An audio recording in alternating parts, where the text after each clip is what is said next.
Shalom, selamat pagi Bapak Ibu Saudara yang terkasih dalam Tuhan. Pembacaan firman Tuhan pada pagi hari ini masih kita berada di dalam kitab Yeremia. Yeremia berbicara kepada umat pilihan bahwa mereka akan dihukum oleh Tuhan ya. Tentu kita ingin tahu dong kenapa ya umat itu dihukum oleh Tuhan, dan firman Tuhan dalam kitab Yeremia menjelaskan alasannya. Kalau kita melihat di dalam Yeremia pasal 9 di ayat 9, Yeremia 9 ayat 9 dikatakan, "Masakan aku tidak menghukum mereka karena semuanya ini? Demikianlah firman Tuhan, masakan aku tidak membalas dendamku kepada bangsa yang seperti ini? Ya, masakan aku tidak menghukum mereka karena semuanya ini?" Semuanya ini, ada apa sih dengan umat pilihan ini ya? Dengan bangsa Yehuda. Ada apa dengan bangsa ini? Maka dikatakan membalas dendamku kepada bangsa yang seperti ini. Seperti apa? Wah, kalau kita melihat kebenaran firman Tuhan mulai dari ayat 2, kalau di ayat 1 berbicara bagaimana ya Nabi Yeremia sangat sedih melihat tindakan umat ini, dan dikatakan kalau ya matanya itu penuh dengan air menjadi air mata ya akan mengalir terus ya. Dikatakan begini, sekiranya kepalaku penuh air dan mataku jadi pancuran air mata, maka siang malam aku akan menangisi orang-orang putri bangsaku yang terbunuh ya. Jadi dia sedih karena memang ada kematian, ada malapetaka. Tapi masalahnya apa? Kenapa itu terjadi? Nah, itu berbicara tentang hukuman Tuhan ya bagi umat itu. Ya, Nabi sangat sedih sekali karena memang ya melihat peristiwa yang sangat mengerikan itu. Tapi sebabnya ada. Nah, karena kekerasan hati daripada umat yang tidak mau bertobat. Mari kita lihat seperti apa bangsa ini. Di ayat 2 dikatakan, sekiranya di padang gurun aku mempunyai tempat penginapan bagi orang-orang yang sedang dalam perjalanan, maka aku akan meninggalkan bangsaku dan menyingkir daripada mereka. Sebab mereka sekalian adalah orang-orang pezina, suatu kumpulan orang-orang yang tidak setia. Jadi Nabi Yeremia bilang begini, kalau ada tempat lain saya nyingkir aja deh dari keadaan seperti ini. Saya menyingkir kepada tempat lain dan tidak mau ada di dalam bangsa ini. Ya, bangsa ini nggak nyaman deh tinggal di sini gitu. Kenapa? Dia melihat berbagai kejahatan, bukan satu, melihat kejahatan demi kejahatan. Nah, yang pertama kita melihat di situ alasan dari Nabi Yeremia ini, ya bagaimana dia ingin tidak berada di tempat itu karena melihat kejahatan. Jadi mereka sekalian adalah orang-orang yang berzina. Suatu kumpulan orang-orang yang tidak setia berzina. Ya bisa dua hal kalau berzina. Kalau kita lihat berzina ya secara normal ya misalnya kumpul kebo itu kan berzina. Ya gonta-ganti pasangan, ya seks bebas ya itu berzina ya. Ya, tetapi juga berzina dalam pengertian rohani, ya secara rohani adalah menyembah Allah lain, meninggalkan jalan Tuhan. Ya, itu juga berzina. Ya, menduakan Tuhan itu berzina. Ya, tidak sungguh-sungguh kepada Tuhan, juga percaya kepada yang lain itu berzina. Jadi orang-orang di sana berzina, satu kumpulan yang tidak setia kepada Allah, juga tidak setia kepada pasangan teman hidup. Jadi ada selingkuh ya, ada kumpul kebo ya, ada ya seks bebas ini. Jadi ini perzinahan. Jadi ini dosa. Nah, Nabi Yeremia berkata, aduh enggak nyaman tinggal bersama orang-orang yang berzina, kumpul kebo ini. Gelisah rasanya. Ya misalnya begini, bagaimana seorang muda berkata, kau istriku, padahal belum diberkati, udah satu rumah. Jadi orang yang dengar bisa risih gitu, kok bisa gitu ya gitu loh. Karena memang itu aib, itu adalah dosa, nggak boleh dilakukan. Ya, jadi ternyata umat pilihan itu ya tidak ada masalah bagi mereka. Akhirnya Yeremia yang hidup benar dan tidak kuat tinggal di situ gitu loh, gelisah. Jadi kita kalau melihat orang-orang berzina, ya kita harusnya gelisah, jangan nyaman gitu loh, jangan ya udahlah biarin aja enggak apa-apa, enggak, tapi kita gelisah. Ya kita mau supaya ya mereka jangan hidup seperti itu. Ya itu. Yang kedua, kita lihat ayat 3, mereka melenturkan lidahnya seperti busur, dusta dan bukan kebenaran, merajalela dalam negeri. Jadi banyak kebohongan.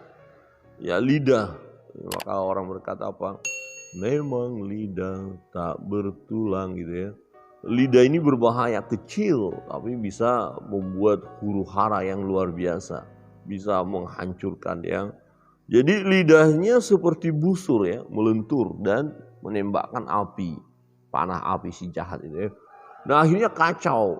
Jadi mereka ya tidak ada yang berkata benar, dusta merajalela, ya kebohongan demi kebohongan. Ya, sungguh mereka melangkah dari kejahatan kepada kejahatan. Tetapi Tuhan tidaklah mereka kenal. Wah ini lakukan kejahatan demi kejahatan demi kejahatan. Jadi iya ngeri kali ya. Jadi lihat keadaan seperti ini. Wow dahsyat memang benar-benar. Ini keadaan bangsa seperti apa ya? Ya barbar ya, kacau banget itu. Waduh, kejahatan demi kejahatan. Dan mereka tidak mengenal Tuhan. Tidak mau tahu tentang Tuhan ya. Tidak mencari Tuhan. Nah baiklah setiap orang berjaga-jaga terhadap temannya dan janganlah percaya kepada saudara manapun. Sebab setiap saudara adalah penipu ulung dan setiap teman berjalan kian kemari sebagai pemfitnah. Ya pergi ke sana fitnah, pergi ke sini fitnah, ngomongin yang lain-lain ya. Adu domba, waduh bikin sesuatu yang gak nyaman, bohongi sana, tipu sini. Jadi betul-betul mengerikan sekali ya. Maka Tuhan katakan dalam firman tadi, bagaimana mungkin tidak dihukum mereka? Ya bagaimana mungkin dibiarkan ya? Yang seorang menipu yang lain dan tidak seorang pun berkata benar. Mereka sudah membiasakan lidahnya untuk berkata dusta. Mereka melakukan kesalahan dan malas untuk bertobat. Wah ini dasarnya. Malas untuk bertobat. Ada nggak kira-kira keadaan manusia zaman sekarang ini malas bertobat? Ya bukan ada lagi, saya pikir banyak ya. Nggak mau tahu dengan Tuhan. Udah dikasih tahu bertobatlah. Bertobat, sahabat, teman, bro, sis bertobat ya. Tapi malas. Masih asik dengan dosa. Ya ada orang yang bekerja secara tidak benar. Nah dia dapatkan hasil yang cukup bagus di situ. Kemudian disuruh untuk bertobat dia nggak mau karena sudah menikmati hasil dari dosa itu ya. Tapi itu menikmatinya hanya sesaat loh, hati-hati itu hanya secara duniawi saja. Dan itu akan berakhir, bisa tiba-tiba lenyap apa yang kita punya kalau kita ya memilikinya oleh karena dosa ya atau melalui dosa untuk mendapatkannya. Maka itu nggak bakalan bertahan dan ujung-ujungnya kehancuran bahkan maut yang kita alami. Tapi ada orang yang malas bertobat atau tidak mau bertobat, tidak mau dengar suara Tuhan ya. Kalau mungkin ada khotbah lah, kamu ngomong itu aja, kamu nggak ngerti gitu ya.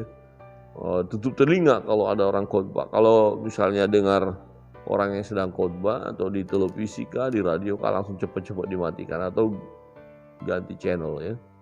Ini bapak ini lagi khotbah ya. Ganti gitu ya. Itu malas bertobat, nggak mau bertobat.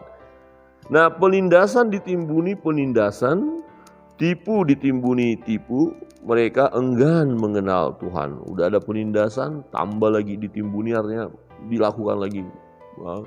Dilakukan lagi penimbunan. Kemudian dikatakan apa? Tipu, udah tipu satu, tipu lagi. Akhirnya itu yang terjadi. Ya siklusnya adalah tipu-tipu semua, bohong-bohong semua, ya dusta semua, perzinahan demi perzinahan, kejahatan demi kejahatan, tidak ada masalah. Ya, kenapa mereka enggan mengenal Tuhan? Ya, dikatakan di situ mereka enggan mengenal Tuhan. Jadi gini, sebenarnya kalau kita mau mengenal Tuhan, ya mau mempelajari kitab suci, kemudian membuka hati untuk mengikuti kitab suci, maka kita akan berhenti dari kejahatan itu pasti. Karena kita paham dan berkata, ya Tuhan berikan saya kemampuan untuk mengikuti firman-Mu, maka Tuhan akan berikan. Tetapi kalau kita enggan mengenal Tuhan, ya tidak mau membaca firman, tidak mau dengar khotbah, ya gimana kita mau bertobat?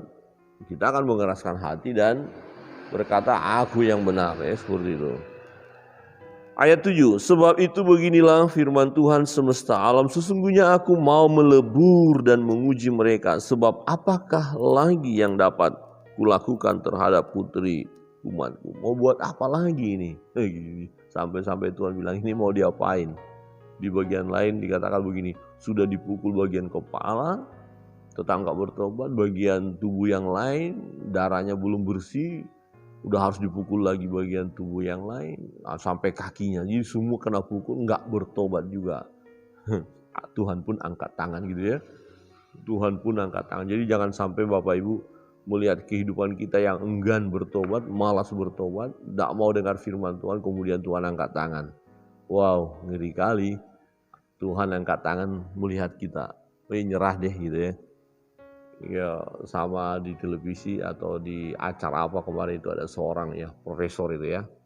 Kenapa bangsa-bangsa sekitar kita itu ada maju? Ya, Israel maju kenapa? Karena ada yang ditakuti gitu kan. Bangsa-bangsa Arab ditakuti. Kenapa Singapura maju? Karena ada yang mereka takuti. Bangsa-bangsa di sekitarnya maju karena mereka Chinese ya. Mengapa bangsa ini ditakuti? Karena ini ada alasannya. Lalu terus Indonesia kenapa enggak maju? Bagaimana bisa maju dikatakan? Tuhan pun tidak ditakuti. Tuhan pun tidak ditakuti. Itu ada cuplikannya di situ ya. TikTok gitu ya.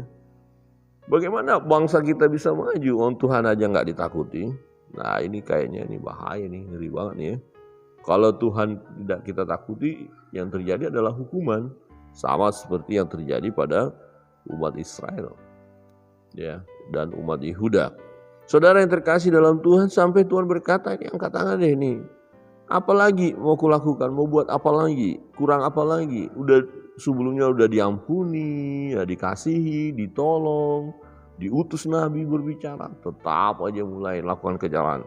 Nah, lidah mereka adalah anak panah yang membunuh ya. Lidah mereka adalah anak panah yang membunuh. Perkataan dari mulutnya adalah tipu. Mereka berbicara damai dengan temannya, tetapi dalam hatinya mereka merancang pengadaan terhadapnya ya. Pengadangan ya. Pengadangan terhadap. Jadi gini, oke damai-damai tapi awas kau nanti, kayak kira-kira begitu. Nah, karena keadaan kejahatan seperti ini, maka akhirnya Tuhan katakan, ya ini harus dihukum, ini harus didisiplin. Dan nanti memang terjadilah penghukuman itu bahwa ya nanti ayat-ayat berikutnya kita bisa baca. Maka mereka akan diserahkan kepada bangsa-bangsa. Ya akan dibuang ke Babel. Ya akan jadi budak di sana, orang asing di sana. Ya. Jadi kita melihat bagaimana Tuhan menghukum umat pilihan ini. Karena memang mereka ya melakukan hal yang jahat dan tidak datang kepada Tuhan. Ya kita perlu menggarisbawahi hal ini. Jangan sampai situasi seperti yang kita baca tadi, di mana kejahatan demi kejahatan, penganiayaan demi penganiayaan, perzinahan demi perzinahan, kebohongan demi kebohongan, tipu demi tipu, terus kita lakukan dalam hidup kita. Tidak boleh, kita harus berhenti hal itu ya dan bertobat ya. Bertobat, jangan sampai malas bertobat ya. Mungkin kalau orang malas mandi oke lah, tapi kalau malas bertobat kan jangan. Ada orang lo malas mandi loh ya. Kalau orang aja malas mandi ya, coba yang di sebelahnya itu masih tahan duduk nggak? Ada orang 1 minggu nggak mandi, duduk aja di sebelahnya, pasti kita kucar kacir, bau banget ya, karena 1 minggu ya. Jadi apalagi kalau malas bertobat, berarti kan kejahatan yang dilakukan. Apa kita mau duduk dekat dia? Bahaya, lama-lama kita tertular dan kita pun akhirnya tidak mau bertobat. Nah, apa sebenarnya yang Tuhan kehendaki dalam kehidupan kita? Tuhan menghendaki supaya kita mengenal Dia. Ya, memang sangat mengerikan dengan tindakan-tindakan umat tadi. Ya, mereka meninggalkan Tuhan, itu sebabnya Tuhan menghukum mereka. Perhatikan di ayat 12 dikatakan begini. Siapakah orang yang begitu bijaksana sehingga ia dapat mengerti hal ini?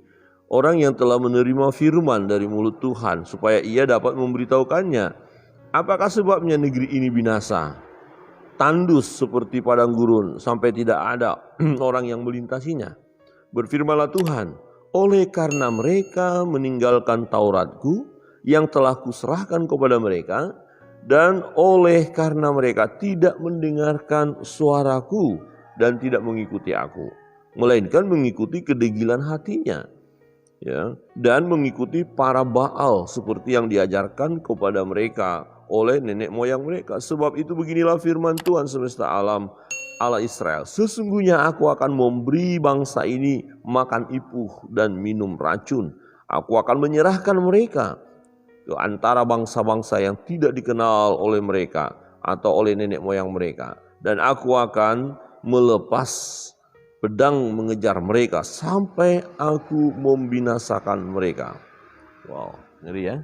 Dan memang itu terjadi pada saat pemerintahan Zedekia sebagai raja, itu raja terakhir, ya, kerajaan pecahan dari Salomo setelah menjadi dua bangsa, ya, terakhir Raja Zedekia memerintah dan itu terjadi pembunuhan, yang melawan dibunuh, yang lari. Kalau kita nanti lihat kitab Yehezkiel, yang lari dibunuh di kota, sepertiga dibunuh dengan penyakit sampar, sepertiga dibunuh ya di luar kota, sepertiga. Ya, ngeri ya, ngeri, karena itu kejahatan mereka loh. Bukannya Tuhan tidak mengasihi mereka, tetapi yang masih tersisa ada yang setia, yang taat, mau dengar suara Nabi Yeremia. Yeremia bilang jangan melawan bangsa itu, biar kalau kita memang ditawan ya ikutin aja. Tetapi tidak semua mau mengikuti apa yang dikatakan oleh Nabi. Tetapi yang mengikuti, ya mereka memperoleh keselamatan dan akhirnya mereka kembali juga. Ya, sejumlah sisa ya kembali daripada pembuangan itu. Ya, nanti kita akan ketemu dengan ayat-ayat itu ya. Saudara yang terkasih dalam Tuhan, apa sesungguhnya yang Tuhan inginkan? Kalau kita lihat di ayat yang ke-24, ya, tetapi siapa yang mau bermegah, baiklah bermegah karena yang berikut, bahwa ia memahami dan mengenal aku. Nah, ini yang Tuhan mau, bahwa ia memahami dan mengenal aku, bahwa akulah Tuhan yang menunjukkan kasih setia, keadilan dan kebenaran di bumi. Sungguh semuanya itu kusukai, demikianlah firman Tuhan. Jadi yang Tuhan mau adalah kita datang kepada Dia, belajar kebenaran firman, ya, pahami Allah, kenali Allah, ketahui siapa Allah, apa yang Dia mau dalam hidup kita, ya, apa yang Dia firmankannya, lakukan, maka kita akan mengalami kebahagiaan. Ya, malapetaka tidak akan melanda hidup kita, penghukuman tidak akan terjadi dalam hidup kita kalau kita mengenal Tuhan, ya, merendahkan diri di hadapan Tuhan dan mau bertobat ya, mau bertobat, maka kita akan hidup di dalam kebahagiaan. Bukan berarti nggak ada masalah, ini jangan salah tafsir. Oh, kalau begitu kita akan tenang, bahagia, tidak akan ada masalah. Enggak, masalah boleh saja datang, penderitaan boleh saja datang, tetapi ya kita tetap bersukacita di dalam Dia, di dalam Tuhan, menghadapi segala tantangan itu. Ya, jadi pengharapan di dalam Tuhan itu tetap ada. Untuk itu mari Bapak Ibu Saudara yang terkasih dalam Tuhan, dimanapun Bapak Ibu berada, ketika mendengarkan kebenaran firman Tuhan ini menjadi peringatan bagi kita melihat kehidupan umat dalam penyajian di Yeremia pasal 9 ini, supaya jangan kita lakukan yang sangat mengerikan itu ya, ngeri kali itu ya tindakan mereka. Tetapi yang mau kita kerjakan ya dalam hidup kita adalah pengenalan akan Tuhan ya.